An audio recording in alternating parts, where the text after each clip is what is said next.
Children are solipsistic creatures. They tend to think of themselves as the only real beings in the world. Any parent will tell you that a child learning to speak is followed by a phase where they constantly make demands of the people around them and get furious with confusion if they are not immediately abided. An important and often skipped step in becoming an adult, thus, is realizing that other people are other people, with their own thoughts and feelings independent of yours. For many, this comes through a realization, often profoundly unsettling, that the people around them can change. Surely you've noticed this at some point in your life. You meet with an old friend after a long absence and find that you barely know them anymore. Or perhaps someone important to you, a parent, sibling, coworker, friend, spouse, child, starts acting strangely, out of character. Maybe they're having a very bad or very good day, and they'll go back to their old selves soon. Or maybe they won't. And whether this new demeanor of theirs brings you closer to them or pushes you back, you know at least that they've gotten a bit more in touch with their true selves, that this change was their own decision. But what about when it isn't? There's a way you can test the people that you know. If the test fails, it means the person is just acting unusual and you can laugh it off and think of the test as a last game to play before you finally grow up. But if it succeeds, well, we'll get to that.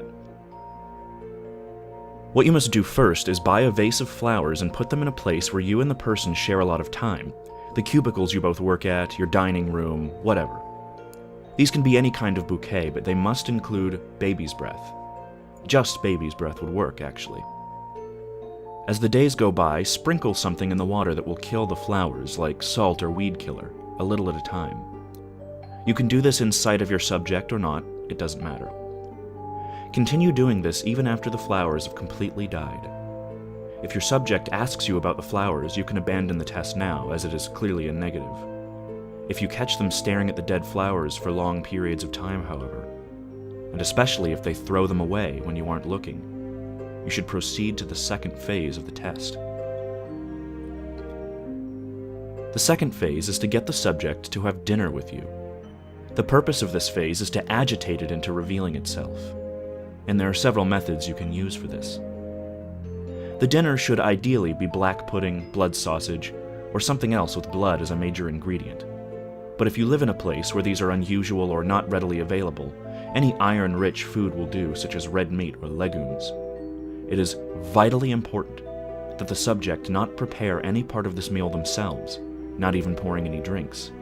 It may try to soothe itself by finding ways to help, even if asked not to, so be wary. The area you eat in can be prepared with as many of the following as you can manage. Objects made mostly of iron, the older the better, placed near the northernmost wall. Something intended to be burned, incense, cigarettes, tinder, etc., to the east. Sealed bottles of something liquid, south. Pressed or dried flowers, anywhere. The bones of any animal, anywhere, but must be hidden.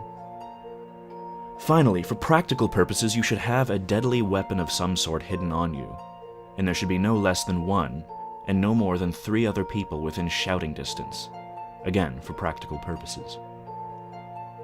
As the dinner commences, you should try and steer the conversation to your history with your subject, but intentionally get details wrong.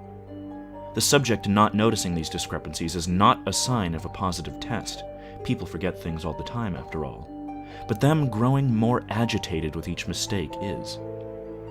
Other topics of conversation that can further agitate it include excavation and digging, pregnancy and new births, machinery, upcoming astronomical phenomenon, meteor showers, eclipses, etc., and anything that strongly invokes the color green. Finally, repeatedly drawing a circle clockwise using the ring finger of your left hand has a strong agitating effect on them.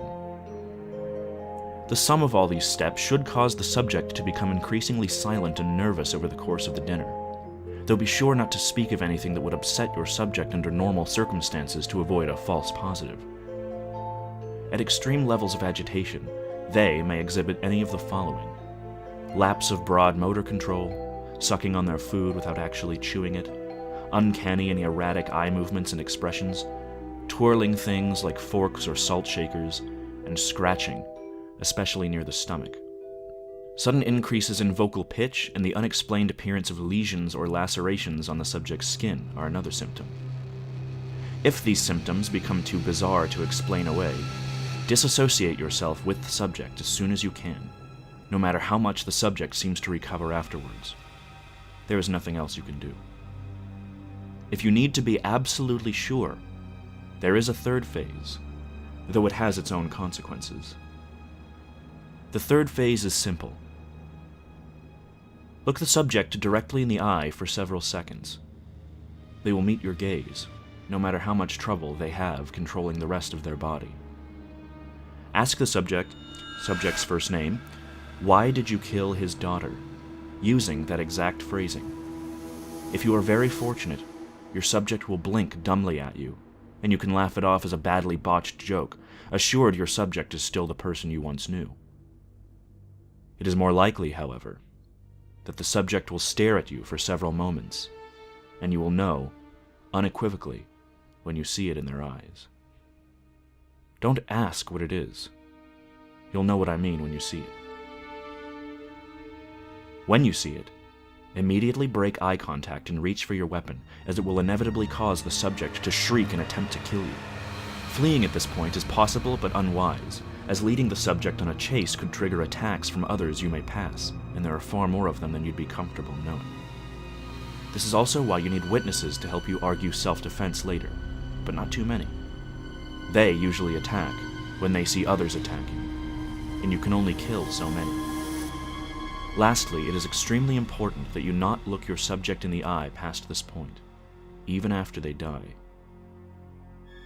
Unless, of course, you want to know what it's like to be one of them.